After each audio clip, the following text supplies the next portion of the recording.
Fala galera, beleza, Boa noite, beleza? boa Mais um vídeo aqui do noite. canal. Está gravando, todo mundo. Se falar alguma besteira, vai aparecer. Explode o botão do like. Se inscrevam, rapaziada, e vamos começar. Só vem com o pai. Alô, alô? Alô, alô, Luigi? Lembrando que o debate não está aberto para hereges, feministas Ué. e ateus. E pentecostais. Brincadeira. Ninguém riu, pô. Haha, Obrigado, Pedro. Você sempre me apoia nos momentos mais difíceis. é nóis. Não estamos te ouvindo, Luigi. Parou de transmitir o Vitor pra mim. Só tá uma tela preta. Alô? Alô, tamo ouvindo. Oi, agora Isso aí, foi. entra. Eita, mano, quem fechou a transmissão? Ele falou que parou. Pra Voltou? mim tava de boa. Aqui, voltou. Pessoal, Pronto, agora Lilia, eu Luigi, Pedro, Rafa e Sula. Vejam se a tela está sendo transmitida. positivo. Tá tranquilo. Tu consegui, tá tudo bem. Positivo. Sai do Luigi, Discord não que ouvi tá essa frio. voz. Alô, alô? Oi? Alô, alô? Tá Alô, tranquilo. alô, alô. Luiz, tava vendo teu irmão discutindo no status com a feminazi. Ah, velho, é sempre isso. É sempre esse papo. Aí, Sula, Didi, você está nos ouvindo? você tem mais um admirador pro seu status. Tô ouvindo, gente, tá tranquilo aqui. A minha tela está aparecendo para você, Sula. Tá aparecendo, tá perfeito. Luigi, eu não ouvi o seu ok. Tá ok. Então tá tudo ok. Primeiramente, oremos. Eu quero que o Pedro ore. Eu. Então vamos lá. Muita gordura, oração é melhor. Vai. Beleza, mais óleo, né? Mais óleo. É unção, é unção. Oração ungida. Beleza. Senhor, estamos aqui em tua presença, Senhor. Te peço que coordene esse estudo, Senhor, nos guie, Senhor, para o que é mais correto na tua palavra, Pai. Dê sabedoria ao Vitor, Senhor, coloca as palavras na boca dele, Pai, que ele venha ensinar aquilo que está na tua palavra, Senhor. Senhor, que abra o nosso atendimento, que a gente possa entender o que ele vai passar para nós, Senhor. Em nome de Jesus. Amém. Amém. Amém, pessoal. Amém. Bom, para quem estava no estudo anterior, sobre escatologia, nós estudamos as 7 igrejas de Apocalipse. Apocalipse do capítulo 1 ao capítulo 3. Hoje, nós começamos a estudar Apocalipse capítulo 4. E o assunto de Apocalipse 4 é a apresentação do trono de Deus. Então, eu preciso que vocês acompanhem comigo aqui. A Bíblia já está aberta na minha tela. Acho que vocês já estão conseguindo ver aí, correto? Sim, Sim, só sim. tá Certo. pequeno. Tipo assim, a tela tá Pequeno. ampla, mas o texto tá difícil de ler, entendeu? Ah, é. Tá A pequenininho letrinha. assim. É. Eu vou resolver isso aqui. Só dá um zoom, bro. Isso. Tá melhor? Uhum. Sim, tá melhor. Alright. Sim. Vamos lá, vamos começar. A visão do trono da majestade divina e os 24 anciãos e os 4 animais. Eu vou começar com uma leitura breve e a gente vai prosseguir para o entendimento do texto. Tá ok, pessoal? A passagem Beleza. começa assim. Apocalipse capítulo 4. Depois destas coisas, olhei e eis que estava uma porta aberta no céu. E a primeira voz, que como de trombeta ouvira falar comigo, disse: sobe aqui e mostrar-te-ei as coisas que depois destas devem acontecer. E logo fui arrebatado em espírito, e eis que um trono estava posto no céu, e um assentado sobre o trono. E o que estava sentado era, na aparência, semelhante a pedra de jaspe e de sardônica, e o arco celeste estava ao redor do trono e era semelhante a esmeralda. E ao redor do trono havia 24 tronos, e via sentados sobre os tronos 24 anciãos, vestidos de vestes brancas, e tinham sobre a cabeça coroas de ouro. E do trono saíam relâmpagos e trovões e vozes, e diante do trono ardiam 7 lâmpadas de fogo, as quais são os 7 Espíritos de Deus. E havia diante do trono um como mar de vidro, semelhante ao cristal. E, no meio do trono e ao redor do trono, 4 animais, cheios de olhos por diante e por detrás. E o primeiro animal era semelhante a um leão, o segundo semelhante a um bezerro, o terceiro semelhante a um homem, e o quarto como uma águia voando. E os 4 animais tinham cada um, respectivamente, 6 asas, e ao redor e por dentro estavam cheios de olhos. E não descansam nem de dia nem de noite, dizendo: Santo, Santo, Santo é o Senhor Deus Todo-Poderoso, que era, que há e que há de vir. E quando os animais davam glória e honra e ações de graças aos que estavam assentados sobre o trono, ao que vive para todo sempre, os 24 anciões prostravam-se diante do que estava sentado sobre o trono, adoravam o que vive para todo sempre e lançavam as suas coroas diante do trono, dizendo: Digno é, Senhor, de receber a glória e honra e poder, porque tu criaste todas as coisas, e por tua vontade foram criadas. Bom, pessoal, esse é o capítulo 4 do livro de Apocalipse, e a introdução ao trono de Deus aí é bem famosa, provavelmente já vimos imagens aí na internet, em lugares do trono, e etc, etc. Mas antes de tratar, só queria apresentar uma coisinha para vocês. Na verdade, o texto começa falando que depois destas coisas, né? Estas coisas eram as coisas que haviam passado, né? Esse é o destas. As igrejas, as 7 igrejas. Vocês estão vendo aí? Uhum. São justamente esses destas coisas que aparecem aqui também. Ou seja, o que ele vê agora, as coisas, acontecem depois destas coisas. Aqui e aqui. Ou seja, antes, as igrejas. O que ele está vendo aqui é algo futuro. É algo que vai acontecer após o tempo das igrejas. Isso aqui é uma visão do futuro, né? E essa voz que fala como uma porta, uma voz como uma trombeta, a qual ele vê após ele ver essa porta, provavelmente de um anjo, e é a mesma voz que ele viu antes, né? Porém, sempre tendo aquele problema de se é Deus que está falando, se é um anjo que está falando. Isso às vezes é um pouco complexo, isso acontece quando a gente está tratando tanto o livro de Apocalipse quanto o livro de Daniel, né?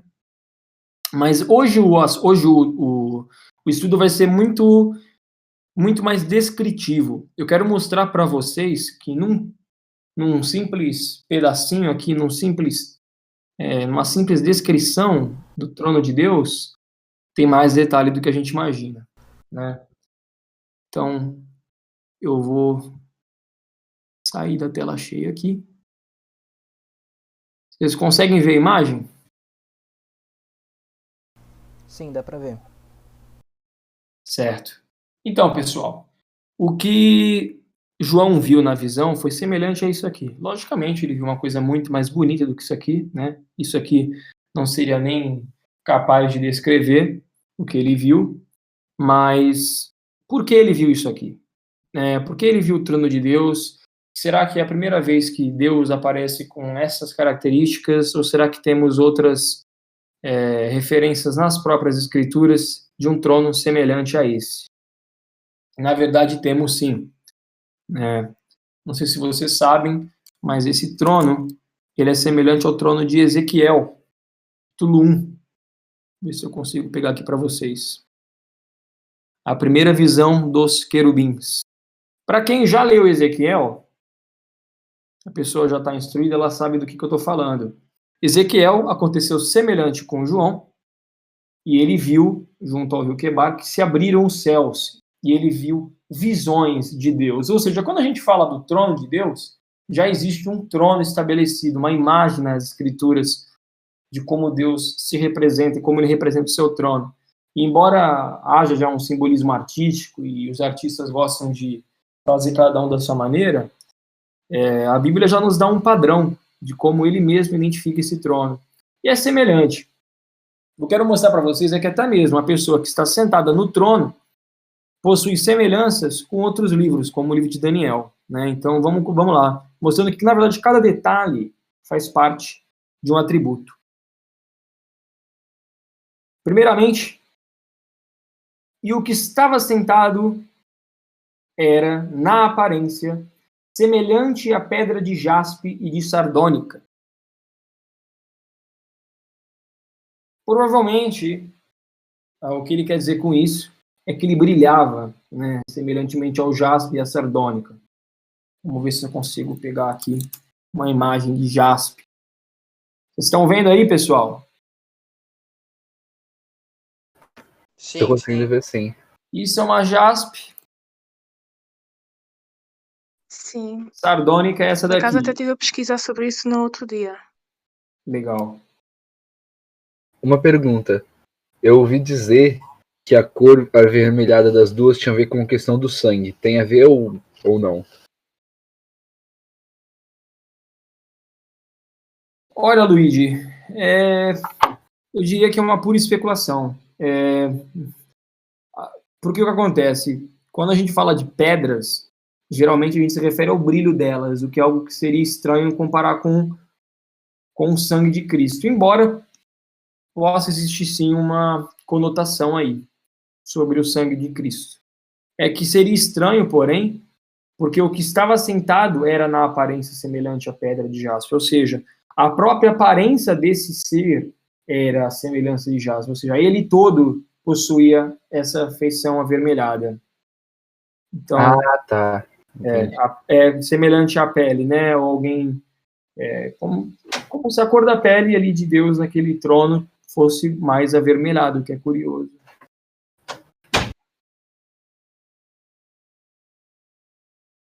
Eu quero ver se eu consigo ver. Não tem nenhuma imagem aqui, não. Tem umas representações bem legais, mas eu não estou com nenhuma aqui. Provavelmente o que isso quis dizer é a referência da própria pele de Deus, né? A semelhança não de uma pele normal à nossa, mas uma pele que brilha, que reluz, né? Semelhante ao bronze, que é uma cor muito parecida, né?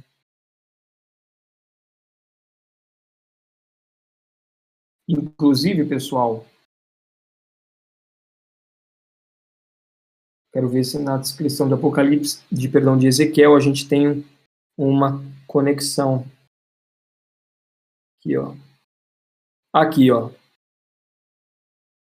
E vi como a cor de âmbar, como um aspecto de fogo pelo interior dele, desde a semelhança de seus lombos e daí para cima, e desde a semelhança dos seus lombos e para ir para baixo. Ou seja, ele vê, né, o mesmo trono, o firmamento, a semelhança de safira, e um homem no alto sobre ele. E como ele vê? Ao âmbar. Ou seja, aqui Ezequiel ele compara com outra pedra, mas essa aqui é a pedra que ele vê. Vocês estão vendo aí? Sim, dá pra Sim, ver. sim. Sim, dá. Ou seja, João ele usa uma pedra mais avermelhada e Ezequiel uma mais alaranjada. Mas provavelmente eles descreveram a mesma imagem, só que com pedras diferentes, pedras que eles escolheram para representar. Tanto o âmbar quanto o jaspe e o sardônico são muito semelhantes. Quero mostrar para vocês que é o mesmo trono. O que aparece em Ezequiel capítulo 1 também aparece em Apocalipse capítulo 4. Ou seja, nós temos a semelhança de Deus. Pode ser uma menção ao fogo, pode ser uma menção à cor da nossa pele mesmo, que querendo ou não é um tom mais alaranjado, né? A melanina, só que logicamente Deus ele não tem melanina. É difícil de descrever um ser espiritual, né?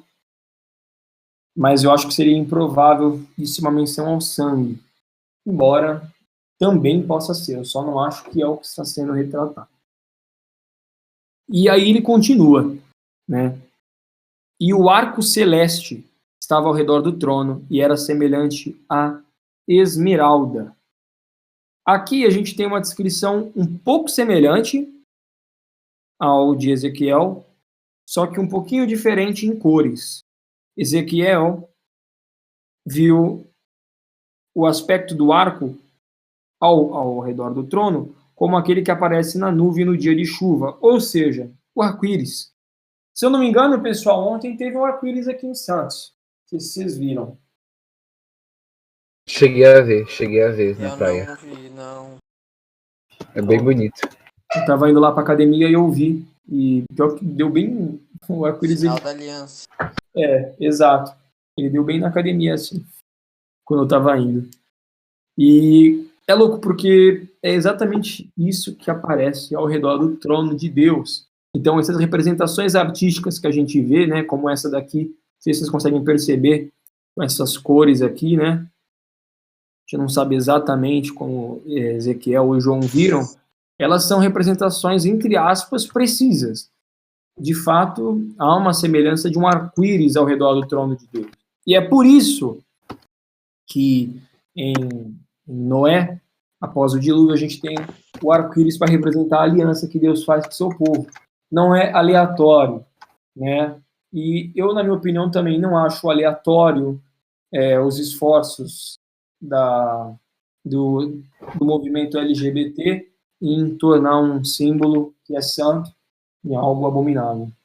Mas isso somente Deus sabe, né? O que a gente sabe de fato é que há uma espécie de arco-íris, ou semelhante ao arco-íris, nessas visões, né? Então, a gente acredita que espiritualmente o trono de Deus seja semelhante, né? Pelo menos visualmente a isso, embora a gente não saiba exatamente como os espíritos enxergam, né? São coisas que são difíceis para a nossa mente. Se um espírito enxerga, ele tem olhos, né? Há fótons no mundo espiritual, para a luz ser refletida e refracionada num arco-íris, né? São coisas um pouco complexas, se a gente parar para pensar. Mas Deus usa desses símbolos para explicar mais ou menos o que é no céu, né? Então, a gente tem esse retrato. E ele continua e fala que aqui, porém, esse arco é semelhante à esmeralda, o que é interessante, né? Porque aqui ele só viu uma cor. Não sei porquê, sinceramente, mas pode ter uma menção com o simbolismo da esmeralda. Se eu não me engano, no Antigo Testamento, a esmeralda era a pedra que simbolizava a tribo de Judá. Como são todas essas cores, até mesmo a conexão delas com o Antigo Testamento, é difícil de dizer exatamente o significado de cada, né? Eu acredito que parte desse conhecimento a gente só vai ter quando chegar lá. Mas aqui João, por alguma razão, só viu o espectro verde de luz, né? E aí ele prossegue. Ao redor do trono havia 24 tronos. E havia sentado sobre os tronos 24 anciãos. Pessoal, isso aqui é complicado e eu vou deixar para a gente ver daqui a pouco, né? E tinham sobre a cabeça coroas de ouro. Eu vou continuar no trono especificamente, vocês vão entender por quê. E aí ele fala que do trono saíam relâmpagos e trovões e vozes. E diante do trono ardiam 7 lâmpadas de fogo, as quais são os 7 Espíritos de Deus. É interessante que a Bíblia sempre fala da voz de Deus como voz de muitos trovões ou voz de muitas águas. É uma voz de muita autoridade e uma voz que atribui julgamento. As águas na Bíblia geralmente simbolizam nações ou a voz de Deus. São geralmente esses os símbolos das Escrituras. E a voz, do trono sair esses relâmpagos e trovões e vozes, mostra que ele tem autoridade, que ele é, no fundo, soberano sobre tudo. É algo intimidador, porque da mesma maneira como a gente vê um trovão e nos assusta, né? A ideia é que isso está emanando do trono, né? Percebam, do trono saíam relâmpagos e trovões e vozes. Até mesmo a voz de Deus, se eu não me engano, no livro de Daniel, é representada como uma voz de muitas vozes. Então, a gente está tratando aqui de Deus, né? E de algo que é difícil da nossa mente entender. Ao redor do trono, 7 lâmpadas de fogo, aos quais são 7 espíritos de Deus. Eu já vi algumas representações engraçadas, artísticas disso aqui. Eu não sei, inclusive essa daqui. Não sei se vocês conseguem ver. A ideia é semelhante aos 7 candelabros que a gente tem sobre as 7 igrejas, que a gente também teria sobre o trono de Deus. Deixa eu ver se eu consigo encontrar uma imagem mais interessante. Tem umas imagens muito loucas aqui nesse site.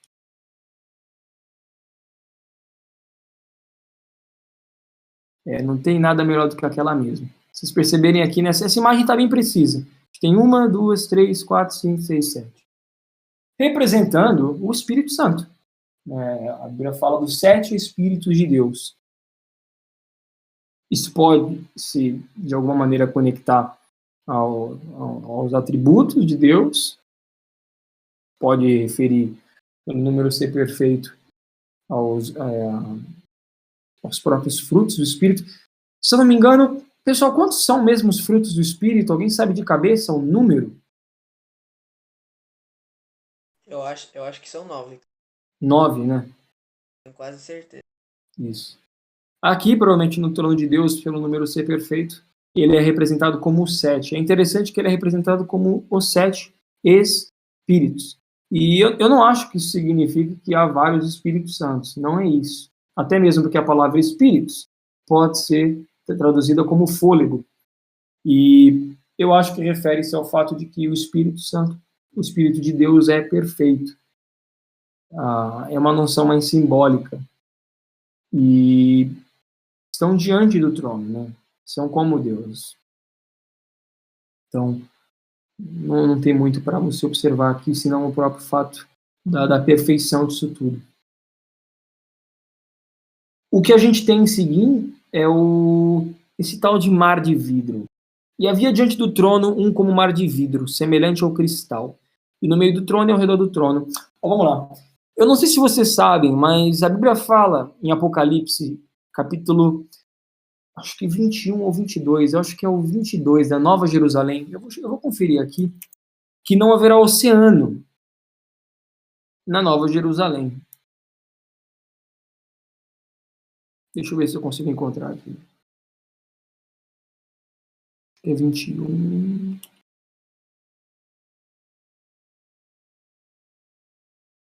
Isso. E vi um novo céu e uma nova terra, porque já o primeiro céu e a primeira terra passaram, e o mar já não existe. Por que aqui em Apocalipse 21 é dito que o mar já não existe? Por que é necessário citar que o mar já não existe? É simplesmente porque Deus não quer que tenha água? E, aliás, qual que é a propriedade de água? Nós somos seres... né? Porque é um novo céu, né? Tipo, todas as coisas foram redimidas, sei lá. Tem uma Então, necessidade do uso da água. é mais do que isso, porque perceba, há rio. Vamos lá. Vamos para Apocalipse 22. E mostrou-me o rio puro da água da vida, claro como cristal. Por que tem rio, não tem mar? Alguém sabe me responder essa pergunta? Não é um rio normal, né? Bom. Sim, não é um rio Mas normal. porque esse rio vem do trono de Deus? Então, bom, primeiramente que o rio ele sempre é associado à vida, né? Até a maioria das cidades elas são associadas aos rios, né? As maiores cidades do mundo são próximos a rios. São Paulo, Nova York, Londres, enfim. O Nilo, o Grande Nilo, né? Que ajudou aí o Egito a crescer. Enfim, a gente sempre possui cidades grandes próximo a rios também populares. Por quê? Porque o rio possibilita todo tipo de vida, não somente de vida animal, mas de todo tipo de atividade. O rio na terra, literalmente, atrai vida, atividade econômica, enfim. O problema é que aqui a gente não está tratando tanto do rio em si, mas do fato de que não há mar.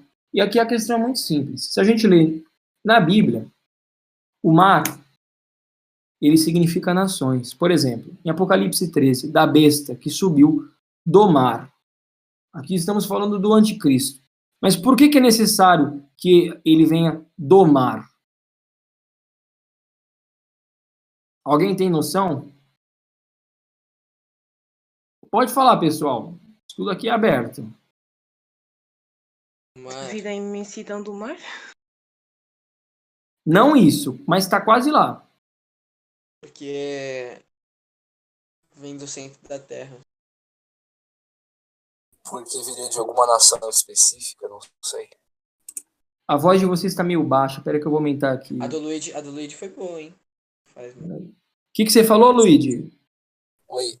Então, eu vim, é porque caiu aqui a internet no computador, eu tô pelo celular. Então, consegue me ouvir? Tô assim, tô aumentando a voz de todo mundo aqui. Então, não, eu só pensei que talvez fosse mar pra indicar que viria de algum país específico. Mas por que o mar em si ele é apontado para nações, países? O que tem no mar que assemelha essas nações? Eu quero chegar num ponto mais interessante. Por que Deus usa a simbologia da água em primeiro lugar e mar representa nações? Quem aí já traz surfou? vida. Quem aí já mergulhou? Quem já foi no mar? Pô, deu um mergulho, mas mar assim, profundo mesmo. Normalmente o mar é escuro. O mar é Na escuro, profundidade. o mar é assustador. A gente Sim. não sabe o que tem no fundo do mar. Eu não sei se você sabe, mas Ou seja- um dos maiores mistérios do mundo é o mar. Sim. Nós Ou não seja, temos. a multidão está na escuridão e da escuridão vem o homem, nesse caso a besta. Também, exatamente. O mar, ele é um, entre aspas, cenário. Ele é um. Vamos pensar numa palavra mais precisa. O mar, ele dá origem a todo tipo de mistérios por conta da sua profundidade. E por isso o mar intimida. O mar é fonte de medo por conta das ondas. Jesus ter andado sobre os mares e ter acalmado os mares, a gente usa essa simbologia para tratar da nossa vida, certo? E as ondas, quando Jesus também para, a gente usa para falar da nossa vida. Justamente porque o oceano possui essa tendência de medo, de assustar. Tanto que o surfista, eu falei do surfista, é normal no surf que a gente fale de respeito. Eu já surfei algumas vezes, há muito tempo atrás, mas qualquer surfista ele fala assim, o mar você tem que respeitar, né? Tem muita gente que vai e surfa e morre, pega uma onda pesada e tal. E, aliás, não só a pessoa que surfa. Tem aí casos aí de tsunamis, ondas gigantes. Ou seja, o mar ele indica incerteza, instabilidade, medo. E na Bíblia, esse símbolo é constante, de Gênesis a Apocalipse. Vocês estão entendendo isso? Sim. É por isso que quando Jesus ele faz os milagres sobre os oceanos, a gente consegue também aplicar sobre as nossas vidas. E quando ele acalma o mar, né? E a gente fala nas nossas pregações para descansar em Deus, e Jesus ele dormiu no meio da tempestade. Isso tem uma razão simbólica muito forte. Não é simplesmente um símbolo que aparece. A Bíblia, ela já dá essa menção de que o mar é assustador. E eu digo isso, eu dei essa volta para mostrar que o trono de Deus não é assim. No trono de Deus, havia diante dele como um mar de vidro, semelhante ao cristal. Ou seja, Uau, transparente. não haviam ondas. É estável. Não há instabilidade diante de Deus. Deus ele tem controle de tudo.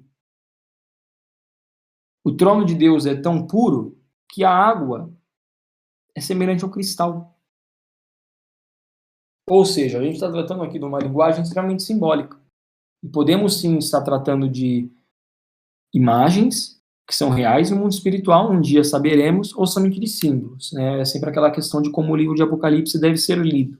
Sem querer fechar somente uma visão, eu acredito que, independente disso, o símbolo é claríssimo. Deus não possui instabilidade ao redor dele. Ele é santo, soberano e ao redor dele há paz. E é isso que quer dizer um mar de vidro semelhante ao cristal. Entenderam? Yep. Sim. Eu O ia até detalhe dizer, que isso também aparece aqui no livro de Ezequiel.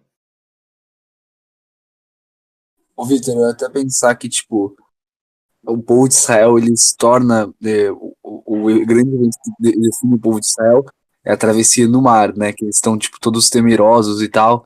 Daí, me sentido meio que como a marca, tanto que lá no Novo Testamento diz que foi lá que eles serão batizados. Então, tipo, Perfeito. tem essa associação. Perfeito, perfeito. Há uma razão específica de que o maior milagre da história e da Bíblia é feita no oceano e até hoje a gente batiza as pessoas nas águas.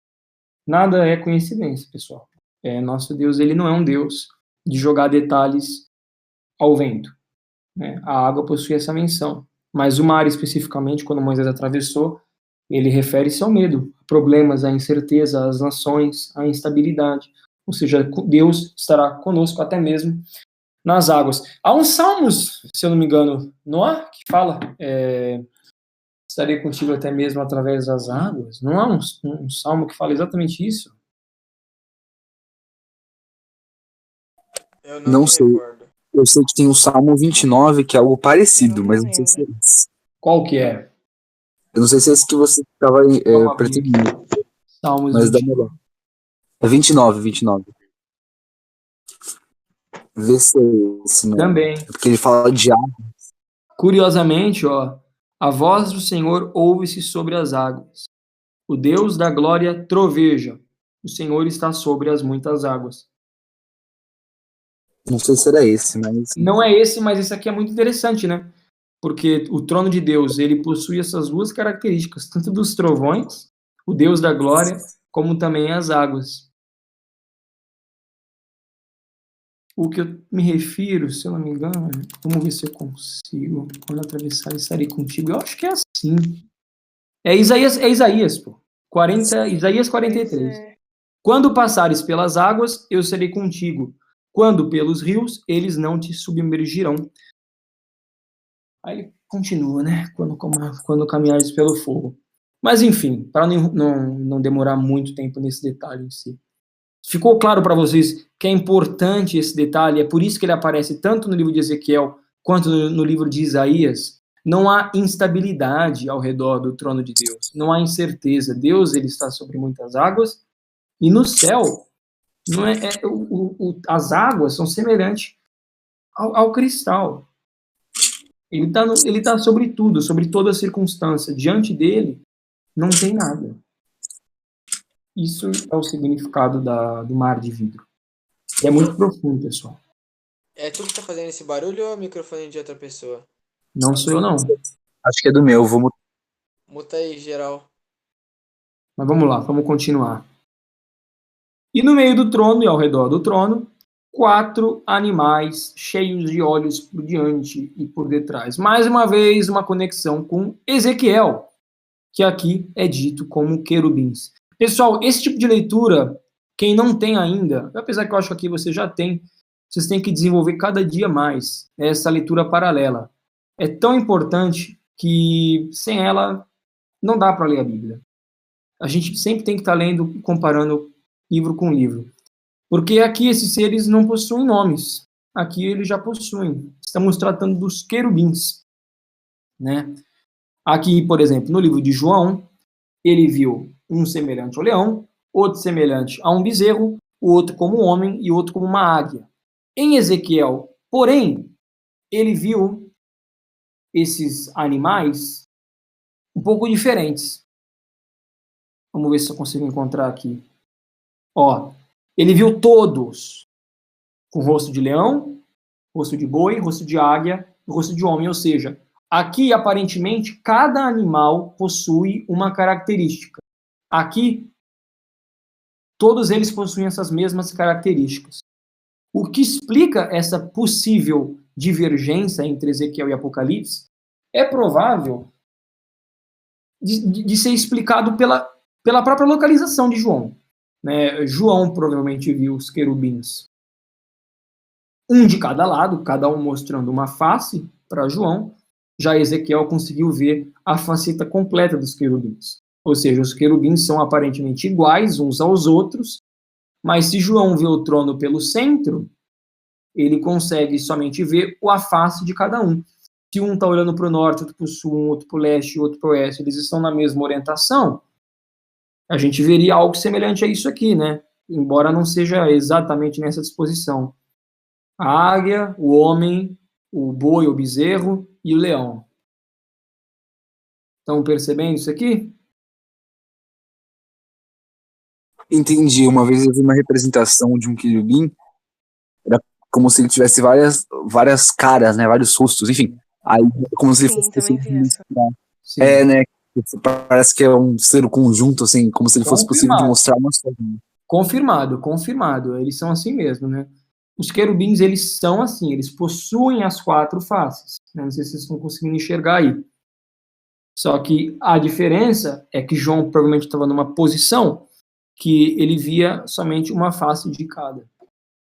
Provavelmente João, a gente pode até deduzir que estava no centro, né, ou vendo pelo centro para enxergar dessa maneira. É o que na minha mente faz mais sentido, mas não necessariamente, até porque estamos tratando de seres espirituais, né? Mas, enfim, há uma razão para cada animal ter essa característica. A gente até pode concluir, porém, que os animais são diferentes por conta de uns detalhes. Os de Ezequiel referem-se a olhos. Né? No livro de Ezequiel falam de rodas que seguem esses animais, esses anjos, né, que não são bem animais, né? E ao redor deles, essas rodas seguiam ele. Vou ver se eu consigo colocar aqui. Vendo errado. Ezequiel viu algo assim.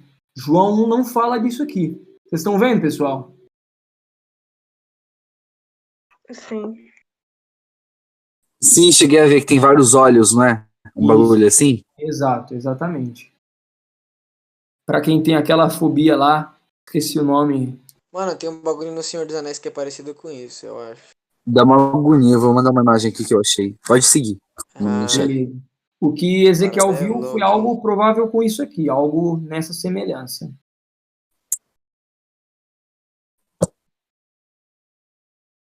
Mas Já eu João também não. tinha visto João viu com outros o. olhos. Ah, ok, sim. Estava a falar que ele também tinha. O Ezequiel tinha visto que os anjos tinham olhos cobertos. A Isso. cobrir o corpo e as Exato. asas também. João não citou esses olhos. João Se não calhar estavam citou fechados. isso. Ah, não, perdão. Ele citou sim. Eu estou confuso aqui. É que ele cita só no finalzinho. Ó. Eles possuíam 6 asas ao redor e por dentro estavam cheios de olhos. Ou seja, eram sim os mesmos animais. A diferença é que nós não vemos essas rodas em Apocalipse capítulo 4. Onde estão as rodas? Não estão aqui. Não sei se ele simplesmente não as vê ou se ele simplesmente prefere não falar. O fato é, não é dito, mas pela quantidade de detalhes a gente pode concluir que se tratam dos mesmos seres, os querubins. São seres extremamente altos, né, no ranking de anjos. Estamos falando aí de seres altíssimos a ponto de guardar o trono de Deus. São 4.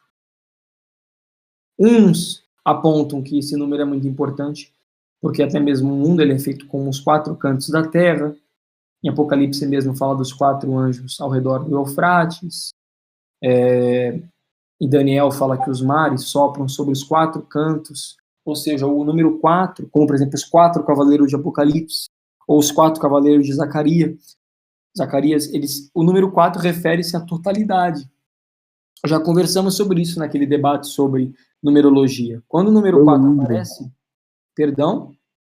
Não, eu lembro que tu falou que 4 era 4 cantos do mundo, essas coisas, 4 era total, universal, assim. Isso. 4 ele denota não perfeição, que é algo que é perfeito em si, mas algo que aponta para todos os lados, ou algo que contorna. Né?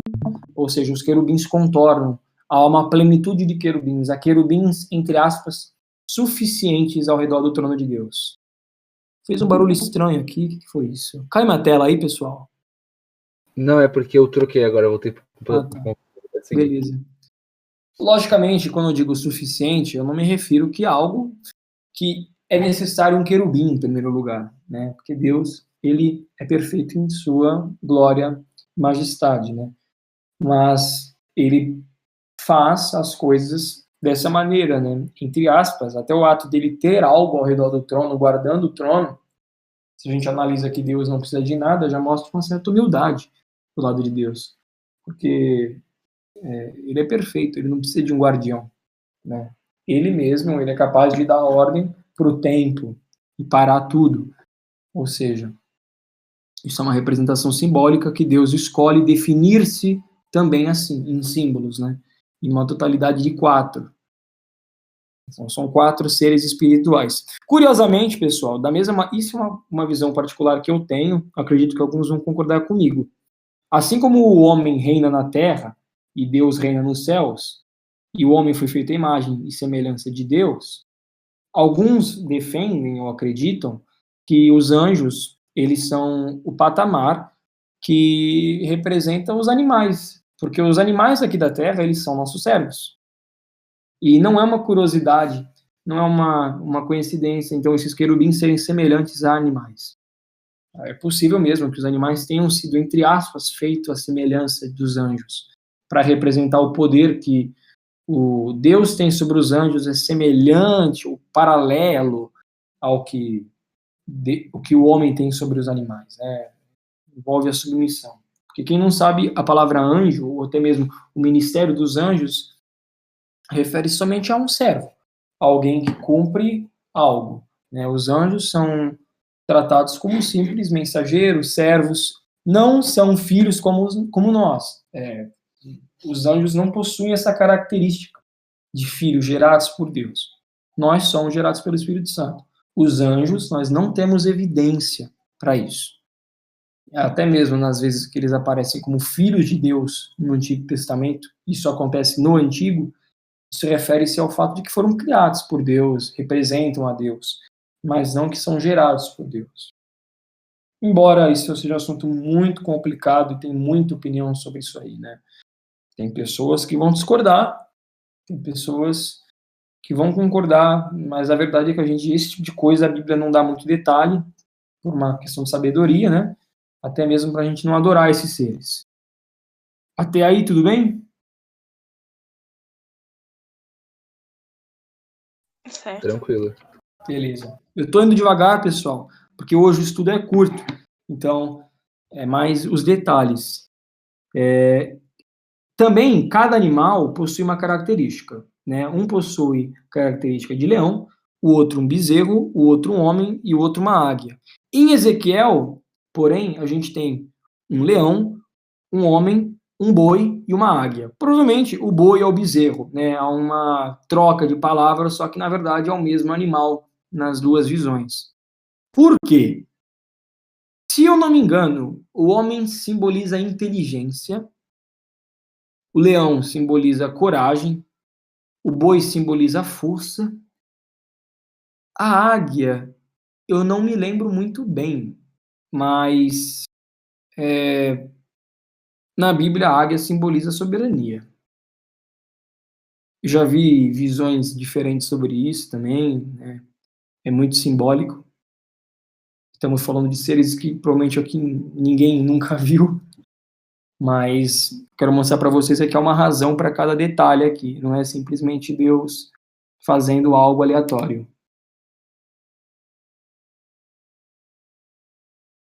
Ô, Vitor, mas aqui na tradução que eu estou utilizando, ele traduz como novilho. Isso também. Então, essa questão do novilho e do boi, se o boi fosse força, como é que compactuaria?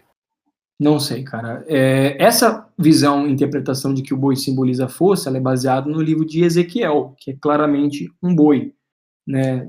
Essa daqui, que ele traduz como novilho em relação ao Apocalipse 4, faz mais coerência com o bezerro, que justamente também não é esse animal de força, né? Alguns até poderiam apontar para sacrifício, mas eu acho que é inconclusivo. Eu mesmo, por exemplo, eu não sei se é suficientemente certo usado o atributo da águia como soberania ao redor do trono de Deus. De repente a águia simboliza a liberdade, ou até mesmo a velocidade, pode ser. São são símbolos, né? E esses animais, eles podem simbolizar muito. O que eu quero mostrar para vocês é que esses símbolos, eles são estudos de homens, são teorias humanas e que a gente não consegue fazer uma exegese do texto para retirar essas informações. São apenas especulações de por que esses animais, por que esses querubins possuem essas faces, né? A Inferências. verdade, isso. A verdade é que ninguém sabe. É apenas uma especulação. Mas, enfim. Ele continua, né? Os 4 animais tinham, respectivamente, 6 asas, estavam cheios de olhos e não descansam nem de dia nem de noite. Olha, pessoal, os cheios de olhos é um consenso na academia, até mesmo os maiores estudiosos vão concordar. É simples, eles enxergam tudo. Estão cheios de olhos porque cobrem, porque protegem o trono de Deus. Não há nada que chega diante de Deus que eles não veem. Estão sempre atentos. Sim. Isso é um consenso muito maior na academia em relação a esse detalhe. E eles não descansam nem de dia nem de noite.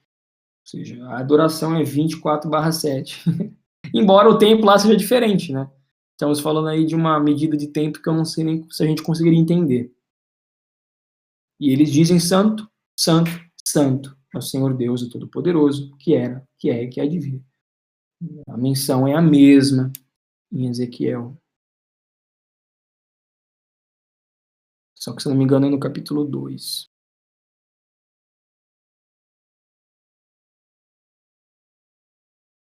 Não, negativo. É no livro de Isaías, se eu não me engano, que Isaías vê os serafins.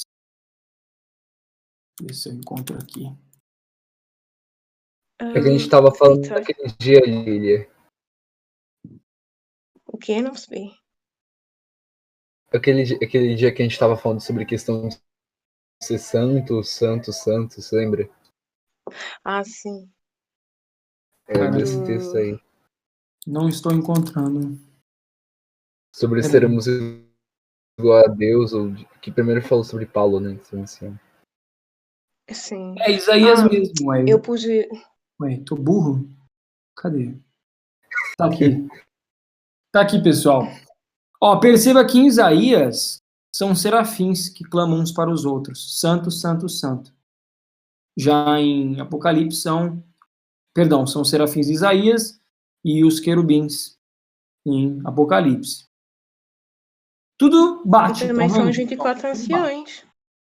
Eu já vou Pode, comentar dos 24 anciões. Eu vou deixar para o final. Por quê? Tem uma razão.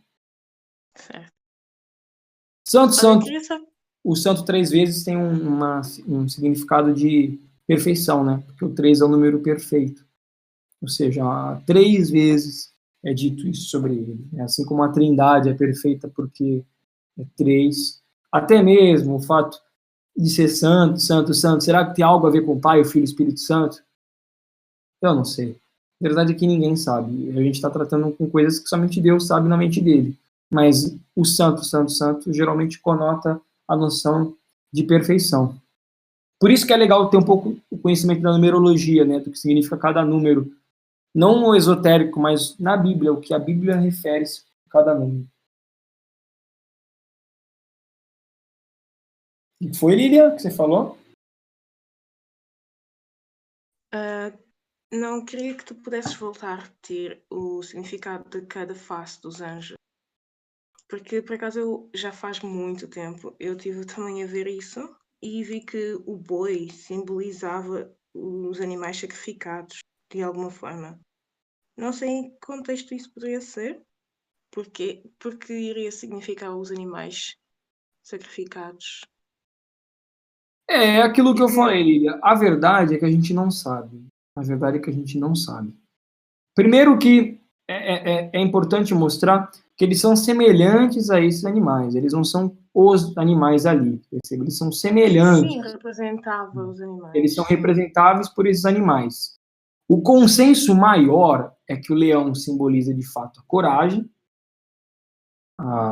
o homem simboliza a inteligência, mas eu já vi uma certa divergência em relação à águia e ao bezerro. Né? Dependendo de qual interpretação que você está lendo, como por exemplo Ezequiel, o boi aqui algumas pessoas interpretam como símbolo de força, né? Mas o Luigi comentou que um novilho como poderia simbolizar uma força, né? Então, é algo que até depende... É justamente isso que eu estou falando.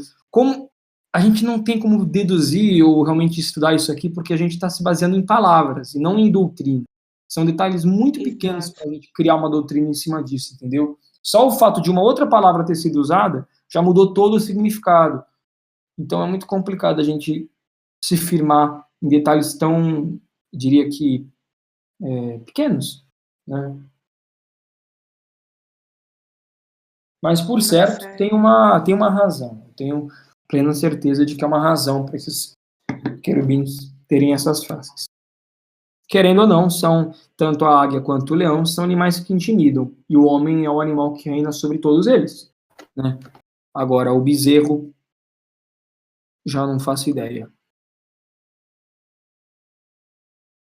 Aí está, por isso significa os animais sacrificados, porque o boi realmente aqui na tradução que eu vi significa mesmo isso.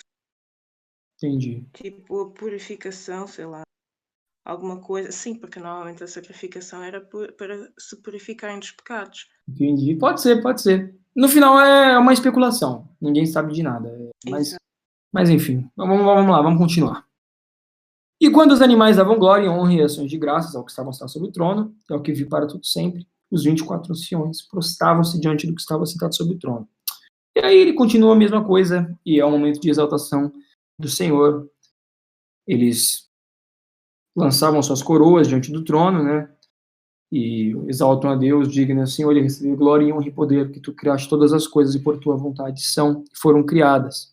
E aí ele vai para Apocalipse 5. Por que eu deixei os 24 anciões para depois? Esse é um assunto bem complicado. Bem complicado. A gente não sabe exatamente quem são os 24 anciãos. Você tem muita... É aquilo que eu estou falando, pessoal. Isso aqui é muito complicado. Ensino de anjos ou ensino que trata como funciona o céu é algo que a gente não tem como testar e algo que não aparece muitas vezes nas escrituras. São passagens que mostram números perfeitos sempre, né? O 3, o 7, o 24, que é um múltiplo de 12, mas a gente não tem como ter esse consenso perfeito. A primeira interpretação é que os 24 anciãos são seres espirituais. Esses 24 anciãos representam 24 seres angelicais, na semelhança dos querubins, os serafins, mas que possuem a função que ninguém sabe, a função deles, que São eles os maiores exercem. santos da Igreja Católica, com certeza. Começando por Dom Pedro I. Não, pera. Pedro. Essa daí é a visão herege, cara. Vitor, só um segundo. Brincadeira. Eu ia fazer uma pergunta antes de partir para esse tema, mas é porque minha internet tinha caído.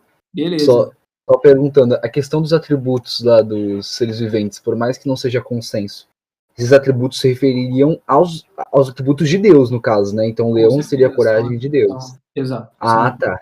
Só para confirmar, fiquei em dúvida nisso. Mesmo porque tudo que Deus criou de bom veio dele, emana nele. Então, se alguém tem coragem, inteligência, isso veio dele. Então, são reflexos mesmo dele, né? Por exemplo, eles são cheios de olhos, eles enxergam tudo. Mas, espera aí, Deus não enxerga?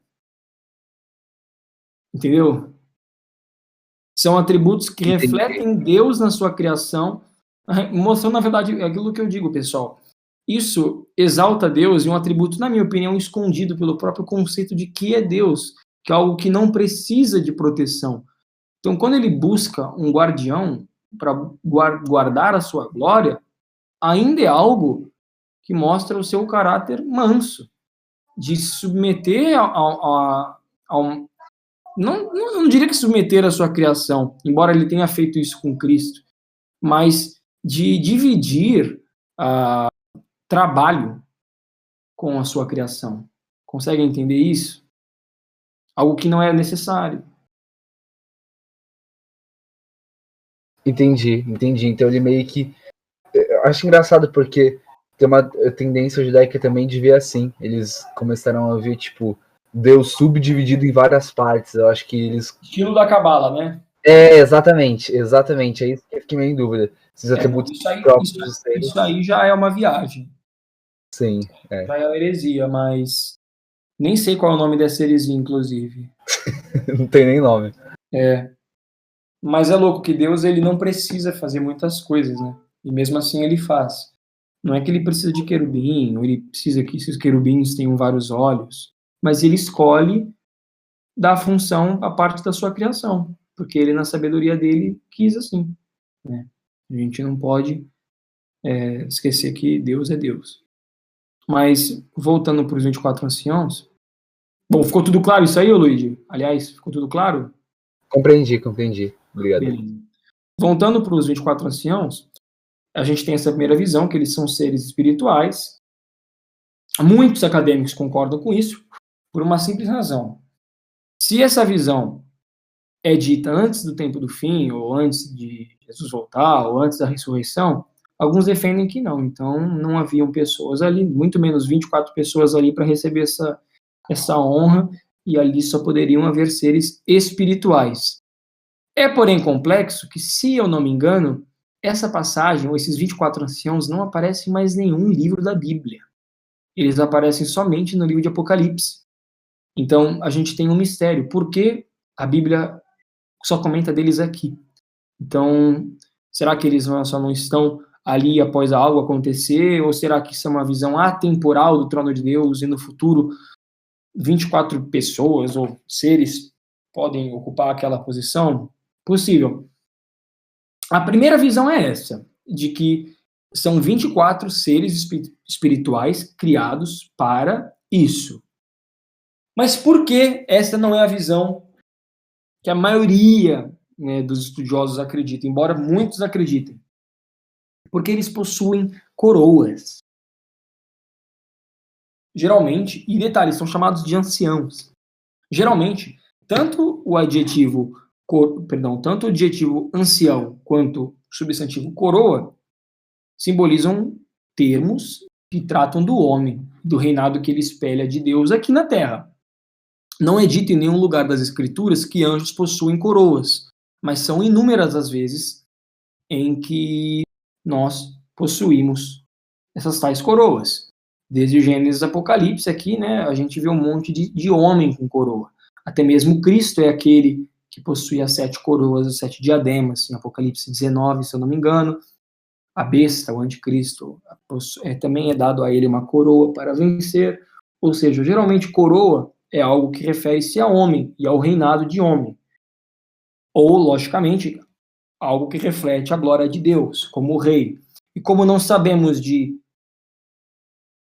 anjos reis, considerando também as promessas que temos sobre o reino milenar ou a vinda de Cristo, né, que nós iremos reinar com Cristo porque somos reis, o maior consenso é de que são, na verdade, homens remidos. E detalhe, anciãos refere-se a mestres. Se eu não me engano, a palavra que aparece aqui, eu tenho que confirmar isso, é a mesma que aparece para designar pastores ou um outro cargo na Bíblia, também no Novo Testamento. Ou seja, termos que aparentemente denotam humanos. Então, a visão que a maior parte dos acadêmicos possui é que são 24 humanos remidos e que possuem um papel muito especial. O problema é, como que eles já estão lá mais cedo? E quem seriam eles? Porque se referem às 12 tribos ou aos 12 apóstolos, né, que 12 mais 12, 24, para quem aí é bom de matemática, se referem-se aos apóstolos, João estaria vendo ele mesmo, porque João que estava tendo a visão. Algumas pessoas, então, defendem que não pode ser os apóstolos, porque João, então, teria que ver 23, ele não poderia ver ele mesmo. Ou sequer deveria ver algum, porque como que eles estavam já no trono dando glória, como que eles estavam assentando, como que eles estavam já entregando, lançando as coroas, eles mesmos nem haviam recebido as suas coroas ainda, né? Ainda não aconteceu a ressurreição dos mortos, o julgamento. Teria uma visão futurística. Aí é que tá. O problema, porém, é que isso aparece no início do livro, entendeu? E aí é que entra a grande contradição. Muitos vão falar, mas se aparece aqui no início, não necessariamente pode se tratar do futuro, até mesmo porque aqui fala que essas coisas elas devem acontecer depois desta. Então, assim,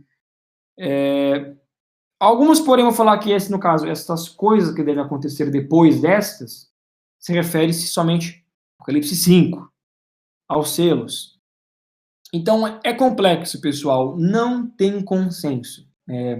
Não há um consenso sobre quem são os 24 anciãos. Alguns defendem, porém, uma visão bem interessante. É aleatório.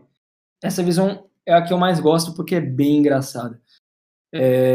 Dizem que são simplesmente 24 pessoas que foram escolhidas a dedo por Deus para reinar com ele, diante do trono dele. Muito louco. Seriam realmente honradas a esse ponto, com nenhuma conexão sequer com os apóstolos ou com as tribos. Também essa visão existe. Ela existe mais para tentar tirar a contradição de que João não poderia estar vendo ele mesmo. Estão conseguindo entender isso? São, na verdade, 3 visões as principais? Sim, mas ao mesmo tempo, João sabia que havia lá 24 anciãos. Mas ele não viu a cara deles, não descrevia isso.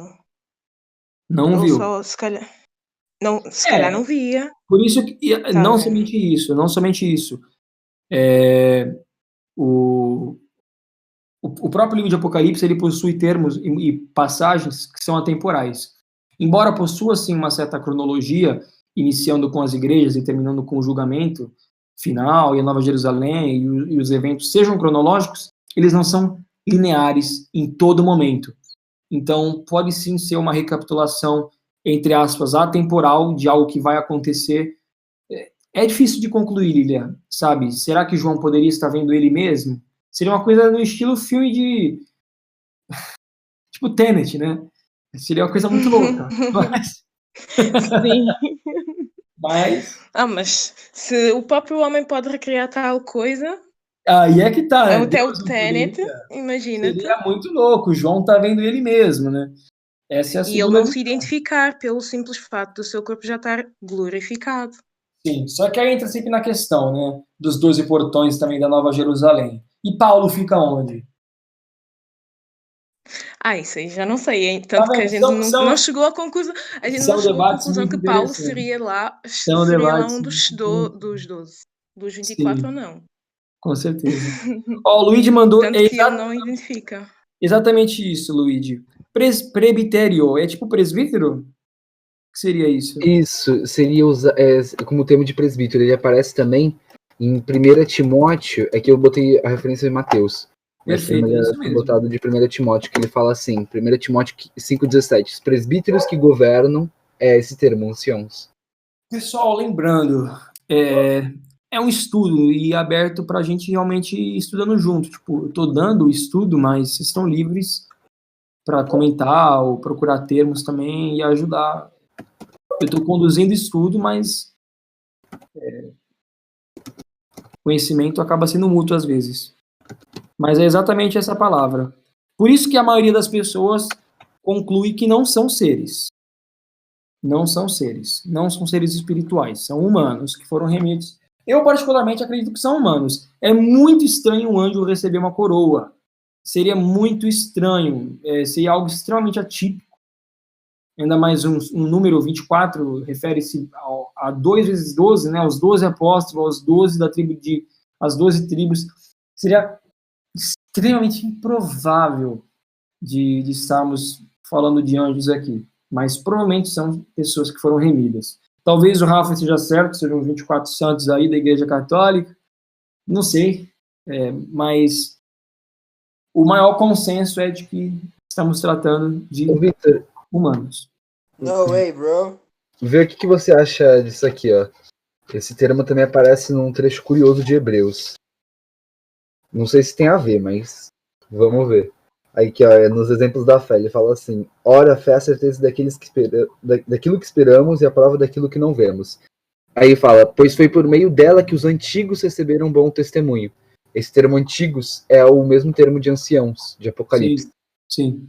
Aí, nisso, no caso, poderia dizer que seriam pessoas... Não sei se tem uma conexão muito firme, não sei se é só uma coincidência, mas essas pessoas poderiam ter sido tanto do Antigo Testamento quanto do Novo, independente do tempo, se fosse essa questão. Não, mas é o que é provável. Se os 24 anciãos são seres humanos, é provável que eles sejam seres humanos dos dois tempos, tanto do Antigo quanto do Novo. Que estranho. Eu não sei, é confuso. Eu acho interessante, só eu acho confuso, porque assim, o nosso instinto natural é de imaginar que seriam pessoas, é quase um instinto católico, de imaginar que essas pessoas escolhidas teriam sido aquelas que exerceram grandes exemplos de história na vida. Mas daí seria basicamente essa lógica da santidade católico-romana, né? Até mesmo pelo fato de que as coroas são lançadas aos pés de Cristo, ou seja, essas coroas ainda vêm dele. A santidade emana de Cristo, querendo ou não. Ele só possui aquelas coroas porque alguém possui uma coroa maior, né? Então, é muito complexo. A gente tem uma incógnita aqui, pessoal. Apocalipse 4, vocês acreditam que é uma das passagens mais misteriosas do livro de Apocalipse? É Apocalipse 4. Porque, diferentemente das outras, que fala de coisas que acontecem aqui na Terra, essa trata coisas que a gente não entende, que acontecem lá no céu, né? E são coisas simbólicas. A gente só vai entender isso quando a gente estiver lá. Quem sabe aí, sei lá, o Pedro não seja um dos 24 anciãos, né? Apesar que aí ele precisaria de 2 cadeiras, que não cabe nenhuma. Não sei. Faz um nepotismo aí, Pedro. Bota a gente na cadeira do lado. Inclusive, pessoal, quando Tiago e João pedem para se assentar ao lado de Cristo, é semelhante ao que está sendo tratado aqui, entendeu? Essas posições de autoridade. Sim, sim. Embora Tiago e João estejam referindo-se à restauração do reino de Israel, né? É a visão do milênio, ou a visão da restauração terrestre, ou seja, eles não estão no céu, esses tronos, né? É como que está no livro de Atos, que eles chegam diante de Cristo e falam, quando é que você vai voltar? É agora o tempo que você vai vir para restaurar o trono, o reino de Israel? E aí ele fala, não cabe a vocês saber os tempos, né? Ou seja, a expectativa deles era mesmo de um trono aqui. Tanto que eles ainda não sabiam de ressurreição, cruz, nada daquilo. Eles só imaginavam que do nada o Cristo seria o Messias e ele começaria o reino dele ali, entendeu? Mas pode ser que Deus tenha algo muito maior em vista e inclua, assim, os 12 apóstolos. Querendo ou não, trabalharam pra caramba pra Deus, né? Os 12. Então, eles merecem mais do que eu, pelo menos. Muito mais. Então, tem uma conexão também com essa questão do galardão, né? Tipo, se a gente parar pra pensar, que a gente falou, querendo ou não, eles exageram mais do que a maioria de nós, né? E apesar o que eu falei, quando estava discutindo sobre aquela questão de ser Paulo, ser o sucessor de Judas, que seria Matias, assim, pra gente, pode ser que, assim, dos 12, uma metade deles talvez possa parecer meio irrelevante pra gente, né? Porque a gente apega muito só ao que eles falaram na Bíblia. Mas a gente esquece também que eles, tipo, instalaram as igrejas, tem tradições mundo afora aí, até de que Tomé ter ido pra Índia. Com certeza. E todos mortos, né? E todos mortos. Então, eu particularmente tenho uma visão que eu acredito que é a visão bíblica de que o nosso galardão é um galardão eterno e de que ele vai ser definido em parte pelo que a gente faz aqui. Logicamente, Deus ele nos dá o galardão de acordo com a graça dele, mas não tem como um crente que sempre vive pela carne, ele é crente, ele é cristão, ele sempre vive pela carne, ele chegar no céu ou estar com Cristo ter a mesma proximidade ou recompensa que Paulo, que aceitou ser martirizado. Deus seria injusto dele fazer isso, né? Ele até mesmo fala, não vai para um banquete, procura os melhores lugares, porque pode ser que tenha alguém que seja mais merecedor daquele lugar. Aqui são ditos de 24 pessoas, se a visão de pessoas está certa, né, porque também tem a visão de seres, que possuem esses tronos. E não aí de milhões e milhares, somente 24. Então, é um número seleto, são os crentes de elite, ou que por alguma razão Deus achou digno, eu não sei. É como Pedro diz, né, como somos bem-aventurados, porque fomos achados dignos de sofrer. Eu esqueci em que passagem ele fala isso, que ele se alegra porque foi achado digno de sofrer. Eu acho que quando o cristão entende que aqui a cruz reflete na glória de lá, é possível que haja assim um paralelo entre os sofrimentos dessa terra e os galardões da próxima, né? Embora isso possa também cair num certo legalismo, mas há uma conexão.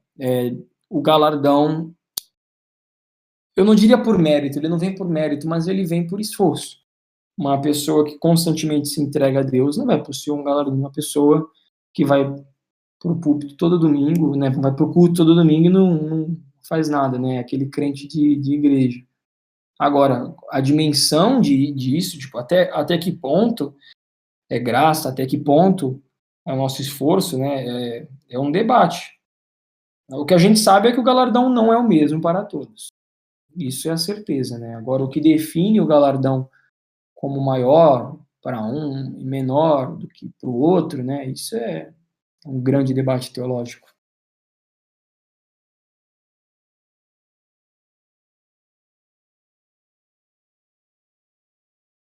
Bom, pessoal, vocês estão com alguma dúvida? Rapidinho, Luigi. Estão com alguma dúvida? Problema.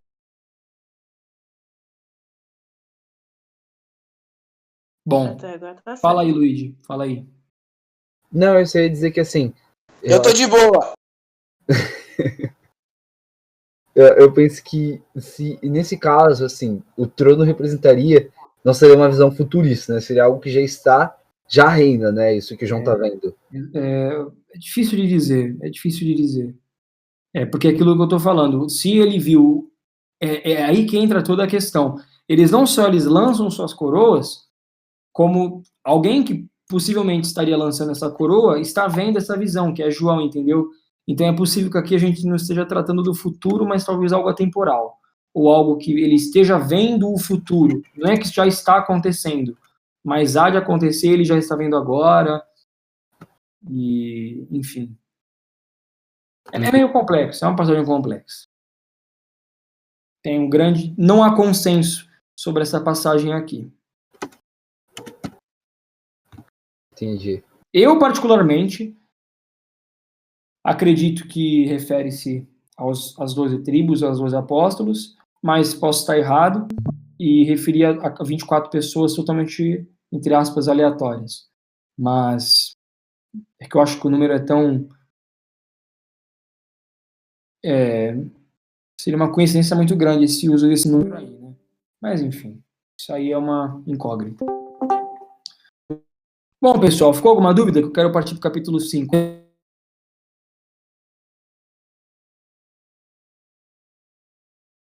Pessoal?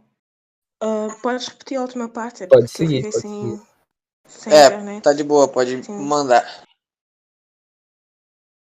Tá bom? Pode mandar? Beleza. Alô? Oi, Lília? Não, é que tu tinhas dito eu particularmente, depois aí eu fiquei sem internet e a Ah, não, chamada então. caiu. O que é que tu disseste? Eu, particularmente, acredito que essa visão, eu, Vitor, sabe, não tô falando que são os acadêmicos nem nada. Eu enxergo isso como sendo representação das 12 tribos e os 12 apóstolos. E é o que eu lembro também de, quer ver, Apocalipse. Eu lembro, quando eu vejo isso aqui, de Apocalipse 21, da Nova Jerusalém, ó. Porque fala dos nomes das 12 tribos de Israel aqui, tá vendo? Sei. E ó, aqui fala dos 12 apóstolos, entendeu? 12 apóstolos mais 12 tribos, 24. 24. Mas a gente não sabe. Podem ser, sim, 24 santos escolhidos com o propósito de reinar com Cristo ao lado dele para toda a eternidade, diante do trono dele. Uau! Imagina isso, pessoal. Porque uma coisa é Cristo chegar e falar bem-aventurado, né? Eu te conheço, ou bem-aventurado, você servo fiel, né? O bem-aventurado entra no meu reino. Outra coisa é ser bem-aventurado, mas eu quero do meu lado aqui, do lado, para sempre. Cara, é louco? É louco. Eu penso que isso é uma honra que é absurda. Quando a gente... Aliás, pessoal, querendo ou não, esse que é o propósito do livro de Apocalipse. E eu vejo que as pessoas não entendem escatologia. O propósito é essa promessa, cara. Tipo assim, isso é para dar uma esperança para a gente enorme, para mesmo diante de tribulações, perseguição, ou pobreza, ou sofrimento, ou doenças, a gente pensar, peraí, cara, eu vou reinar com Cristo para sempre. Sabe? E aqueles que vão estar diante do trono dele aqui, tão próximos, sabe? Essas promessas, elas são para, de alguma maneira, despertar algo dentro da gente real. É uma esperança viva, uma esperança sobre algo que é eterno. E como Paulo fala, uma esperança é algo que a gente não vê, mas é uma esperança que não passa. É uma esperança verdadeira. Essa esperança aqui, o que você pode dar maior do que isso aqui? Uma Lamborghini, uma mansão? Pô, ser um sacerdote do Deus vivo para toda a eternidade? Caramba, não tem nada para comparar isso aqui. O que um homem pode ter nessa terra que seja sequer comparável a isso aqui? Sabe? Não tem. Então, o propósito final do livro de Apocalipse é glorificar Deus, mas é nos dar esperança. Também é nos avisar, principalmente quando ele começa logo menos a partir do capítulo 6, né?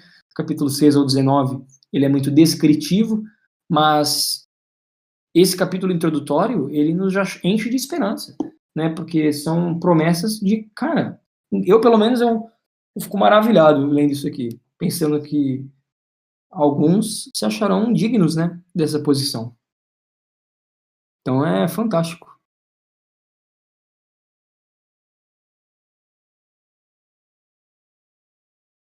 Bom, eu vou considerar o silêncio um sinal para eu ir para a próxima. Vamos lá. Apocalipse 5.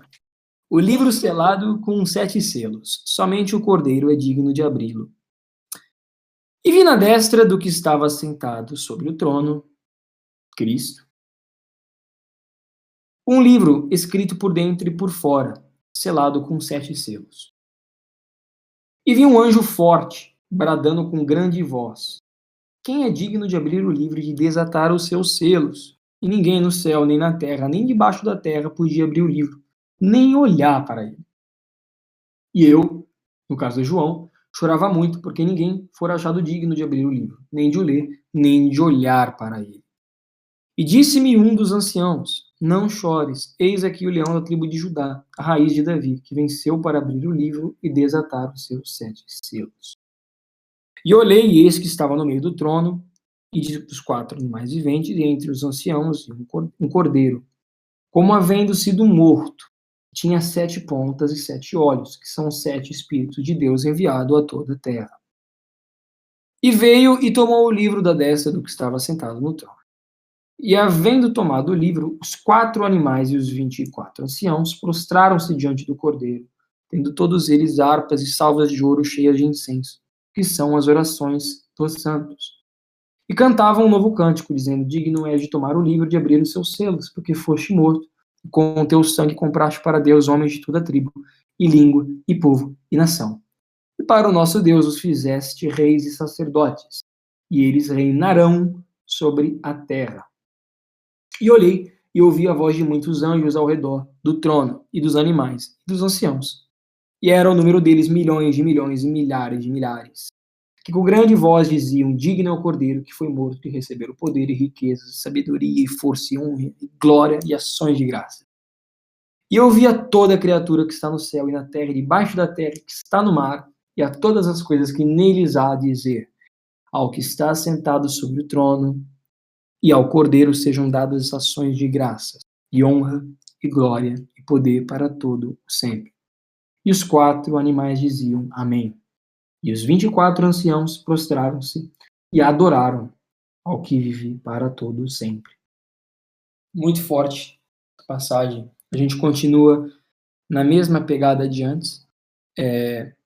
Na verdade, se a gente parar para ver, isso aqui, esse capítulo e esse número aqui não tem, né? Isso aqui é inventado. O texto ele só continua, né? Ele vai continuando.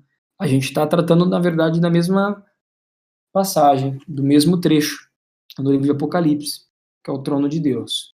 E agora a diferença é que aparece esse livro que ninguém pode abrir, nem olhar, nem desatar os selos, nem o ler, nem nada. Mas Cristo, aquele que venceu a morte, pode. Ok. Por quê? Né? O que tem nesse livro, o que são os 7 selos, o que isso aqui significa? Vamos por parte, né? Começar por aqui, ó. E ninguém no céu, nem na terra, nem debaixo da terra podia abrir o livro, nem olhar para ele. Claramente esse livro possui algum atributo que pertence somente a Deus, porque somente Deus é capaz de sequer olhar para ele. Isso inclui os anjos também, isso inclui todos esses seres que a gente está tratando aqui no capítulo 4. Provavelmente porque isso se trata de um atributo que Deus tem que ninguém mais tem. Alguém quer dar um palpite do que poderia ser?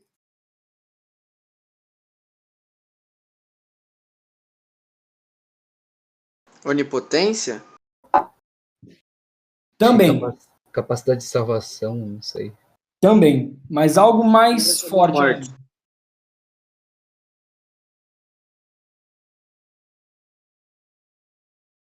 O que os nossos irmãos liberais eles gostam de dizer pra gente que a gente não pode fazer? Que a gente não pode? Que os nossos irmãos... Julgamento. Julgamento. A gente não tem capacidade de julgar os vivos e os mortos. A gente não tem autoridade para julgar os seres vivos e mortos. Algumas pessoas defendem que é o atributo de julgar de Deus está sendo tratado aqui. E que esses 7 selos referem-se às 7 etapas ou 7 julgamentos que Deus dá início. Tanto que após os selos nós temos as trombetas e os flagelos. Os julgamentos acabam sendo cada vez piores. Alguns chegam até a pegar o símbolo do livro em si e atribuir a uma certidão, né, de julgamento, algo que estaria sendo aberto, Deus julgando ao mesmo tempo. Deixa eu ver se eu pego uma imagem legal. É tipo um papiro, né? Tipo um...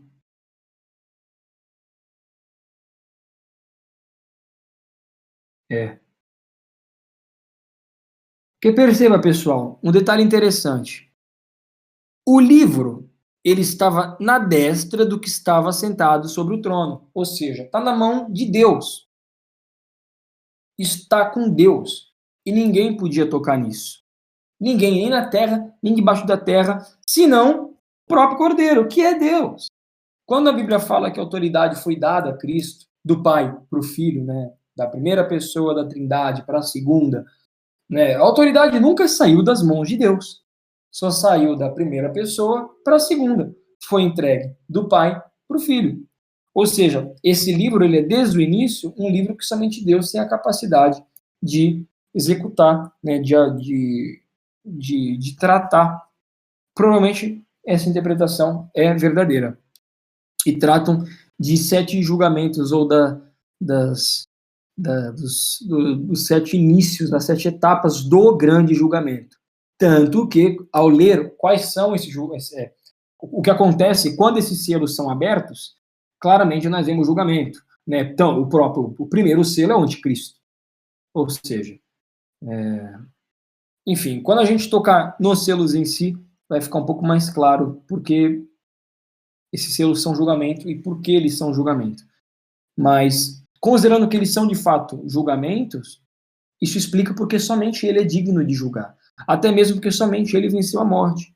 Somente ele é capaz de dar a obra final, consumar a sua criação, chegar na conclusão, porque somente ele pode fazer isso, porque somente ele criou, entendeu? A Bíblia fala que as coisas foram feitas por ele.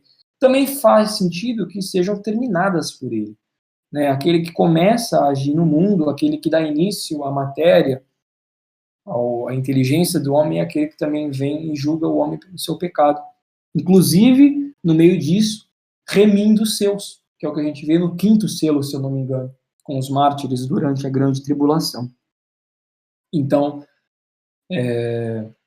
o consenso mais amplo, né, é de que o livro se trata sobre isso. Há algumas pequenas visões que dizem que não é isso. Mas o consenso maior é de que realmente estamos tratando do grande julgamento de Deus, e que quando esse livro aparece é porque o mundo está para ser julgado. Deixa eu ver aqui o que o Lid mandou.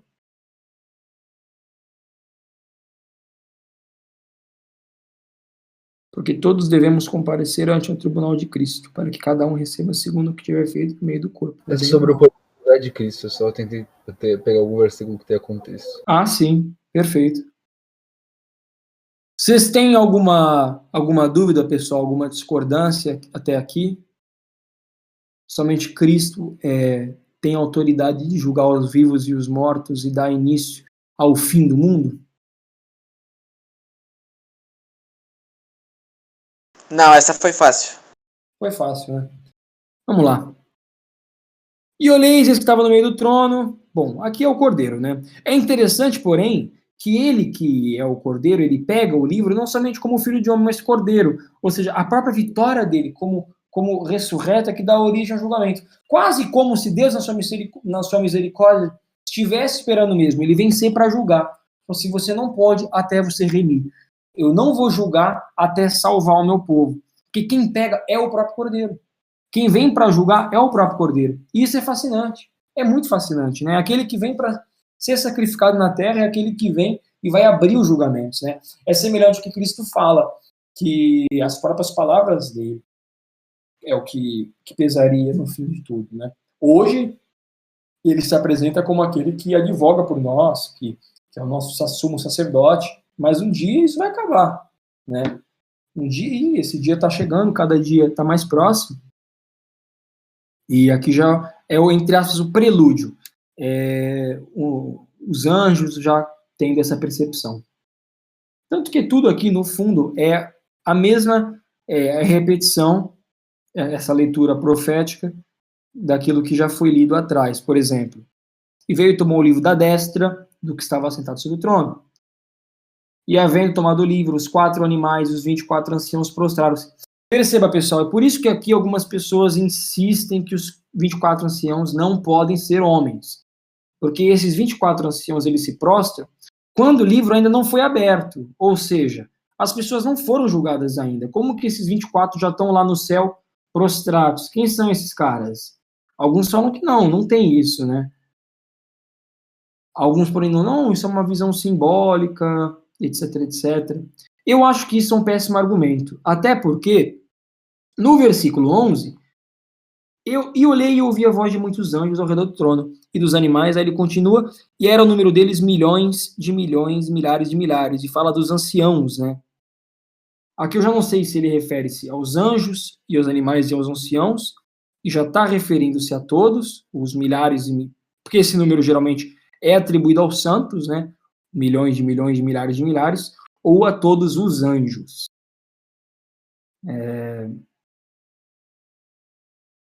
Conclui-se, eu acho, porém, que deve se tratar de tudo.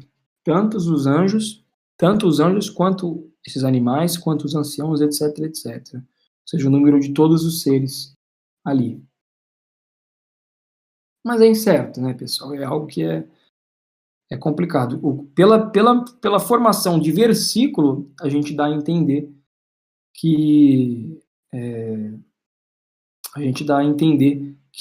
esse número deles, milhões, milhares de milhares, se trata de todos os seres espirituais, não somente os homens mesmo, porque aqui fica essa dúvida dos anciãos. Isso é uma dúvida que, infelizmente, ninguém consegue explicar. Quem são esses anciãos, ou como eles são inclusos nesses números, né?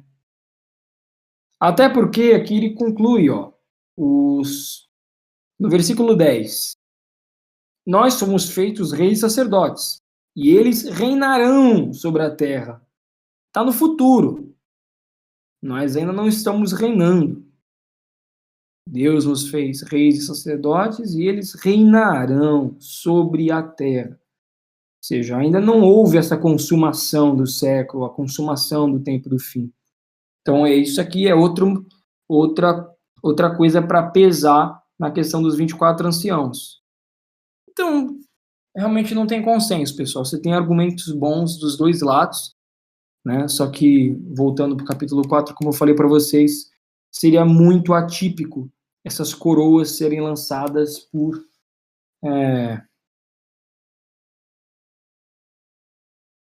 seres espirituais. E também tem toda aquela questão da visão de pessoas que foram levadas ao trono, né?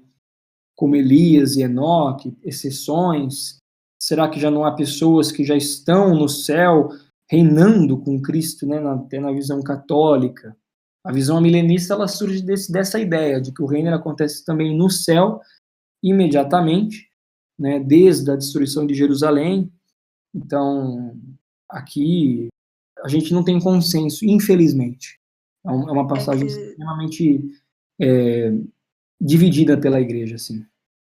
Desculpa te interromper, mas se Pode nós falar. formos ver dessa forma, nós então estaríamos neste caso, a afirmar de que os santos, quando morrem, vão diretamente para o céu.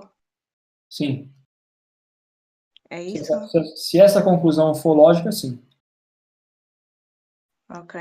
Não, é que eu até fiquei com essa dúvida, porque durante a semana passada tive o estudo bíblico aqui da igreja e eles estavam a falar exatamente isso, de que todos os crentes que morrem vão diretamente para o céu. Toda a minha ideia é que eu achava que os crentes nós iremos esperar até o dia do julgamento para depois nós sermos levados para o céu. Então, Neste caso, não, a gente estaríamos a dormir. então, o que acontece? Isso eu vou tocar lá na frente, entendeu? Ok, Mas, então podes guardar para lá. mas sem problema, porque isso é muito complexo. Isso trata a ressurreição dos mortos. Há uma ressurreição, isso é um Exato. ponto, é doutrina, é fato, e não aconteceu. A ressurreição dos mortos acontece imediatamente antes do arrebatamento da igreja, e ela nos trará como corpo de Cristo, desde os primeiros judeus até nós hoje, gentios, corpos glorificados. Aqueles que já estão mortos serão ressurretos nesses corpos, e aqueles que estão vivos serão transformados imediatamente. E estaremos com o Senhor para sempre. Né? É o fim do sofrimento para nós. Isso não aconteceu ainda. Né? Até mesmo um preterista parcial não vai concordar que isso já aconteceu. Esperamos então a ressurreição. Porém, ela é corpórea.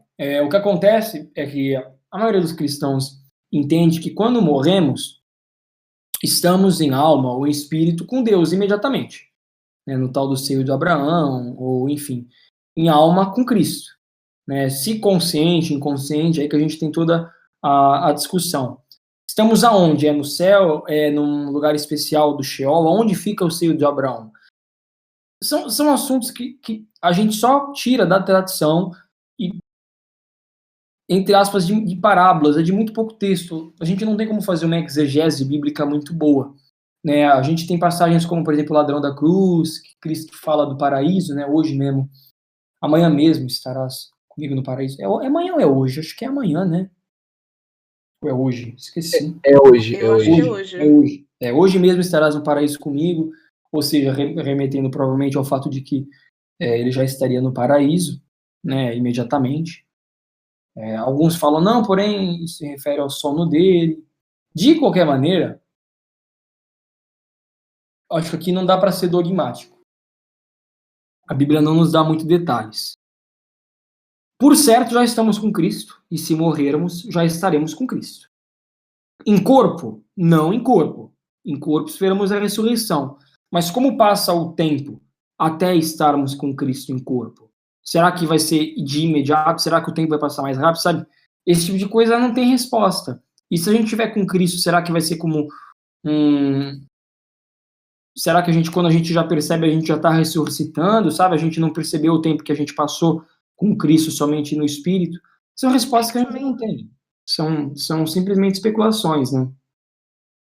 É que também existe uma passagem que diz que, não sei exatamente em que contexto, fala sobre a dormir com os santos, não, qualquer coisa com os santos que já dormem, que depois Então, mais tarde irão de voltar. Isso fala da ressurreição, é aquilo que que tá. Exato. O nosso corpo, de fato, vai morrer. E nós, de fato, só estamos esperando um corpo glorificado. Isso é ponto. É heresia discordar disso. Só que o que acontece com a nossa alma é um mistério. Ela estará com Cristo. Isso é fato. Mas aí que está o como. Né? Como estará com Cristo? Será que já estaremos no céu? Será que estaremos no céu e voltaremos? Aonde que ficam as almas que morrem? Ninguém sabe. Né? Será que as almas vão andar pelo céu para depois voltar para a terra com um corpo glorificado?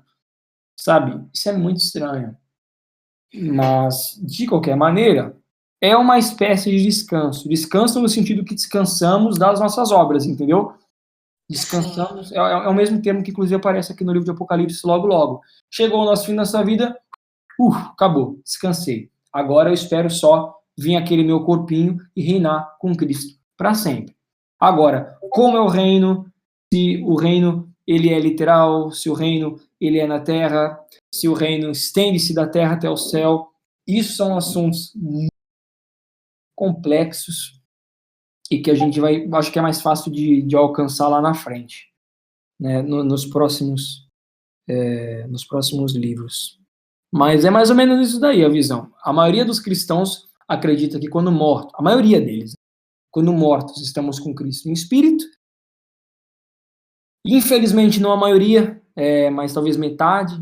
Muito cristão herege hoje em dia, por conta dos católicos, até muitos negam a ressurreição. Tenho visto muito isso, uma ignorância grande da escatologia negar a ressurreição. Paulo fala abertamente da ressurreição em Tessalônica, os fariseus acreditavam na ressurreição, Jesus ele fala da ressurreição, Ezequiel 37 fala da ressurreição, Apocalipse 20 fala da ressurreição, ou seja, esperamos uma ressurreição corpórea, né, em que receberemos corpos como o de Cristo, que ele possuía enquanto andou na terra após ressuscitar.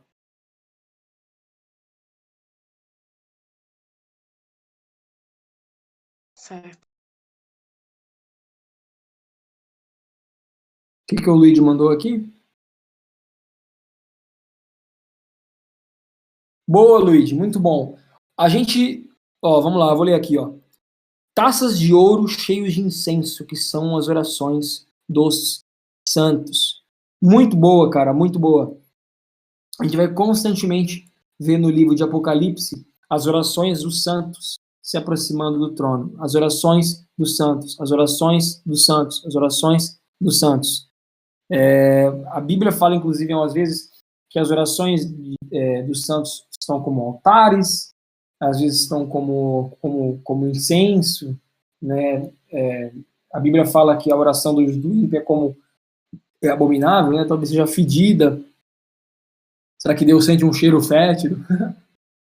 Isso é interessante, Vitor. Essa questão do cheiro fétido que você falou foi como piada, mas dá pra ver, por exemplo, em Primeira Reis, eu acho. Sei lá, eu não vou saber a referência exata, mas quando acontece um sacrifício errado, diz que o cheiro do sacrifício sobe até Deus, sabe? Como se ele sentisse mesmo algo, sabe, exalando.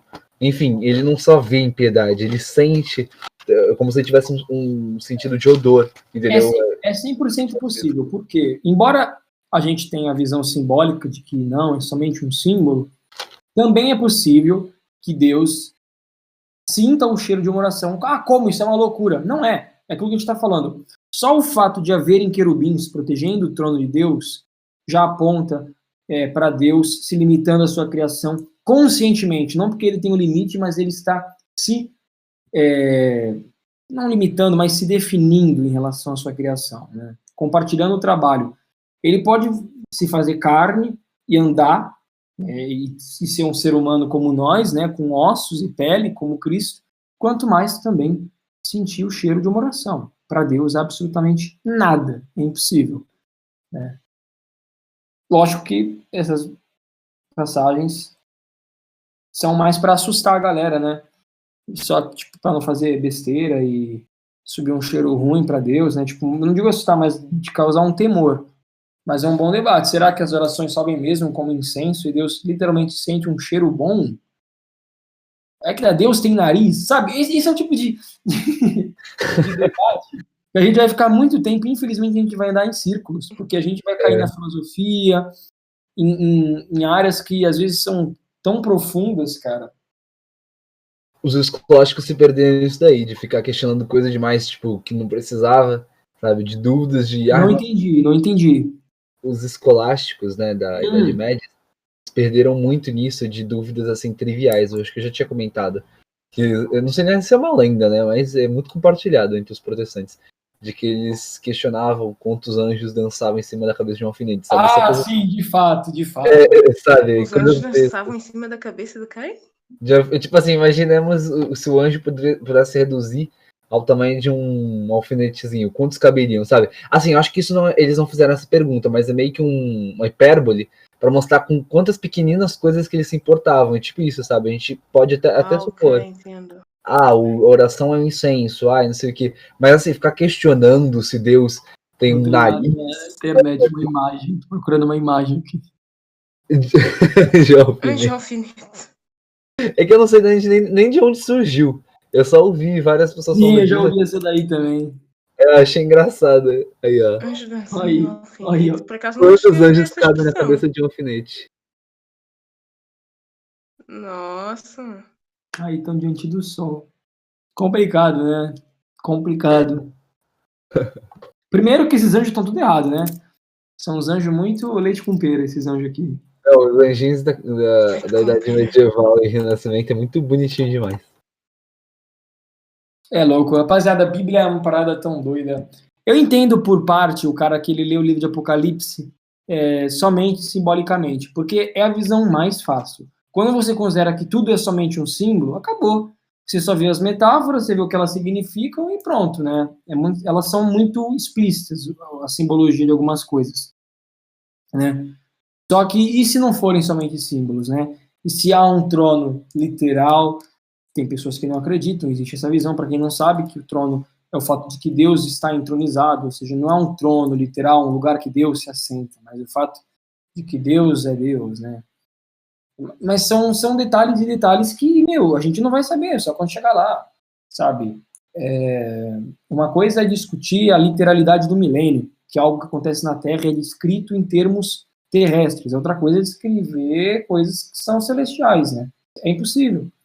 Por isso que não tem como chegar num consenso em relação a essas coisas, né? A gente tem que só aceitar, infelizmente. Por conta da nossa natureza, né? A nossa mente não consegue entender, talvez, coisas celestiais. Eu sempre acreditei, assim, como sinais mesmo, né? A própria questão dos anciãos, para mim, sempre foi bem claro.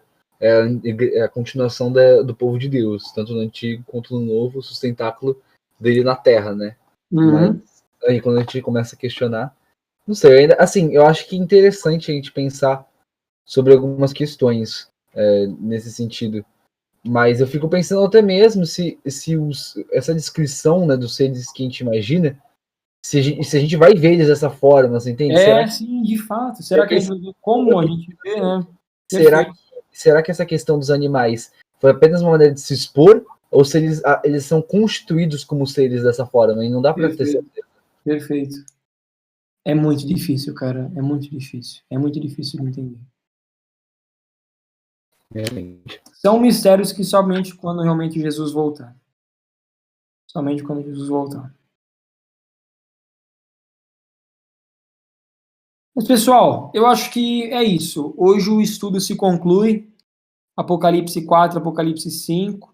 Não envolve muita doutrina, não envolve muito... Eu não diria que é algo muito aplicável para a gente, senão o fato de que a gente espera essas grandes promessas, algo que nós esperamos ver, né? Ou vemos também que Deus tem domínio sobre tudo, por isso mar de cristal, seus atributos, como ele possui autoridade, os relâmpagos sobre o seu trono. Temos menção sobre os anjos que cobrem o trono de Deus, né? Todos os paradoxos que isso possam acontecer. Mostrei para vocês aí as visões diferentes sobre os 24 anciãos. Infelizmente, não temos consenso em relação aos 24 anciãos e algumas coisas aqui. O resto do livro de Apocalipse, a gente vai ter muita coisa que é difícil, mas tem sim como descobrir qual é a verdade comparando com outras palavras, né? Como que a gente fez aqui, que pegou Isaías, Apocalipse, Ezequiel.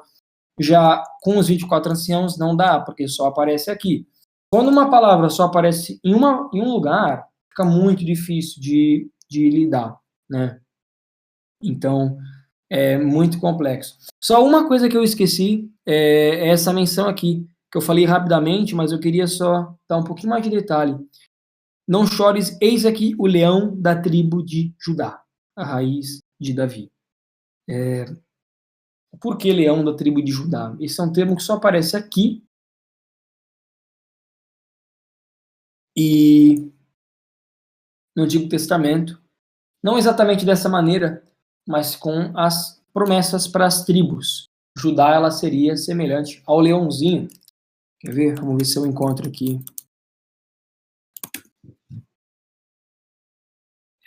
Deuteronômio 33. Vamos lá. Já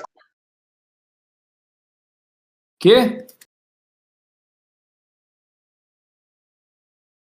Travou aí. Rafa?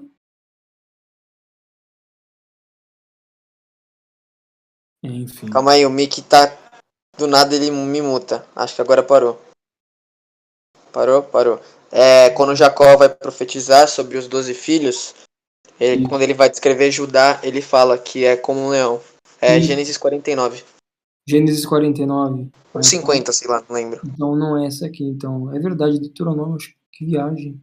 Mas apesar que essa aqui tem tempo, peraí. Pode ser que repita aí, não sei. 49 mesmo a bênção, Rafa. Gênesis. For da bênção de Jacó que o Rafa falou. Isso aí. 49. Isso. Tá aqui. Judá é um leãozinho. Da presa subiste. Bom, a ideia é que Judá espreita. Né? É um leãozinho. Encurva-se, deita-se como um leão, e como um leão velho, quem o despertará?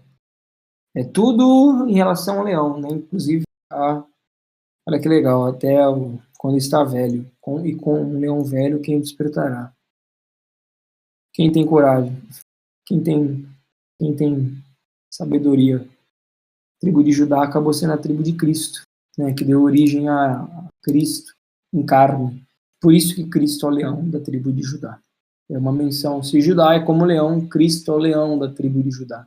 Ele é o rei da própria tribo, da raiz de Davi. Né? A genealogia da origem de Davi. Muito legal. Queria fechar nesse detalhe. Ele é o cumprimento dessas profecias, né? Até mesmo quando fala do cordeiro, ele é um cordeiro por conta do símbolo do cordeiro lá atrás, dos sacrifícios, né? Que eram feitos exatamente por um cordeiro. Ou seja, um cordeiro mansinho, etc, etc. Um leão e cordeiro, né? Esse grande paradoxo. Era o símbolo dos morávios, não era, Luigi? Verdade. Isso aí, dos moráveis, da igreja morável, o cordeirinho. Os missionários. Muito top. É legal esse símbolo aí. Qual que é o nome? Igreja Moraviana, é a sucessora da igreja Hussita. É um cordeirinho. Moraviana? Isso aí. Ou dos irmãos moráveis, enfim, acho que é irmãos moráveis. Pós-reforma isso aí. Uns 200 anos depois, acho. É que eles botam a fundação deles com John Huss, né? Mas assim, oficialmente é isso mesmo. Uns 200 anos depois. Eles separaram depois os metodistas e tiveram ligação com... Mas bom, pessoal, deu agora 8 horas. Eu prometi a mim mesmo limitar no máximo 2 horas, ainda mais quando são coisas extremamente curtinhas assim, né? São 2 capítulos. Alguém ficou com alguma dúvida do que a gente conversou? Alguém queria comentar alguma coisa? Eu tenho uma dúvida ainda sobre aqui. Eu não entendi muito bem a questão dos santos reinários, sacerdotes reinários. Se eles, o reino, no caso, é futuro, as almas já estariam com Cristo, mas ainda não estão reinando? Sim, porque o reino, ele depende da ressurreição dos mortos. Vamos lá, que tá. Isso, infelizmente, depende de outras passagens que a gente vai ver lá na frente, né? Apocalipse 20. Satanás é amarrado por 1000 anos e os fiéis reinam com Cristo. A gente vai cair no milênio, né? Algo que eu estou deixando bem para depois. Mas a gente só tem uma prévia do que a Bíblia fala, e vi as almas daqueles que foram degolados pelo testemunho de Jesus e pela palavra de Deus, e que não adoraram a besta, ou seja, algo futurístico. Esses que nem adoraram a besta, viveram. Por que viveram? Porque estavam mortos, porque foram degolados pelo testemunho de Jesus, ou seja, uma ressurreição corpórea. Viveram, e quando viveram, reinaram com Cristo 1000 anos. Entendeu? É uma ressurreição corpórea para dar início ao reino sobre essa terra.